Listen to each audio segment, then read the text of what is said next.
Action மாதிரி பண்ணி காமிப்பேன். சும்மா இப்ப ரஜினி மாதிரி ஏதாவது பண்ணி காமிப்பேன். நீங்க எல்லாம் யாருக்குமே தெரியாது இவருக்கு நான் என்ன ஆக்ஷன் பண்ண போறேன்னு. இவருக்கு நான் ஒரு வாட்டி தான் பண்ணி காமிப்பேன். இவரை கூப்பிட்டு திருப்பி நான் பண்ண ஆக்ஷன் இவருக்கு பண்ணி காமிச்சு இவருக்கு திருப்பிடணும். ஓகேவா? அப்புறம் இவர் வந்து இவருக்கு பண்ணி காமிப்பாரு. அதனால மாறிக்கிட்டே போகும். கடைசியா இவர் பண்ண மாதிரி அவர் பண்றாரா அப்படின்னா நம்ம செக் பண்ண போறோம். பார்க்கலாமா கேம் எப்படி இருக்குன்னு பார்க்கலாமா? கேம் முடிஞ்சிச்சா? ஒரு வாட்டி உங்களுக்கு ஆட்டா புரிஞ்சிடும். இவங்க எல்லாரும் நோட் பண்ணுங்க. இவங்க யாராச்சும் திரும்பி பார்த்தாங்கன்னா அவங்க அவுட். யாராச்சும் திரும்பி பார்த்தாங்கன்னா உங்க டீமே அவுட். ஓகேவா?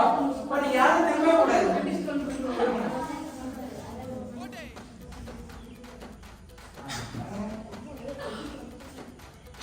திரும்ப தம்பி திரும்ப